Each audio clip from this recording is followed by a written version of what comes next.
देखते हैं, मतलब एक ऑफिसर का एक लाल बत्ती का एक क्रेज होता है, उसी के बेसिस पे अगर if that is your only motivation for this exam, then I would advise not to give it.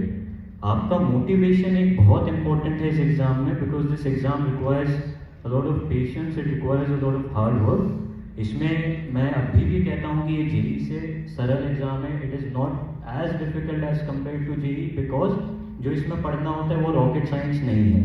मतलब आपको अगर हिस्ट्री पढ़नी है तो ऐसी चीज़ नहीं है आपको समझ में नहीं आएगी, but you have to give it the hours, you have to give that effort and you have to have that discipline. तो वो सिर्फ तभी आता है जब आपके पास वास्तव में इसको करने का एक मोटिवेशन हो। तो वो चीज़ सबसे पहले, फाइंड योर मोटिवेशन, वो आपका यूनिक होना चाहिए। आप किसी और को देखकर या मतलब जो सोशल मीडिया या इन सब पे टॉपर्स के ये सब चलते हैं वीडियोज, उनको देखकर आपका मोटिवेशन नहीं हो सकता। It has to be something more personal. And फिर एक बार once you start preparing, you have to just go. मतलब you don't have to look back for second, at least for the first 2 years आपको ऐसी तैयारी करनी चाहिए कि मतलब यही एग्जाम है और आपको यही करियर लेना है। And I can honestly say this is a very rewarding career.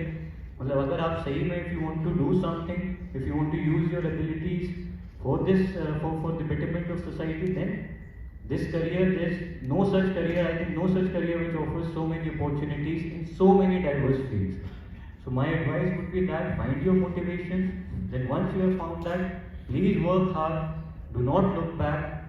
And if your strategy, your planning is correct, then I don't see why any one of you here cannot clear this exam. Thank you. Now my question.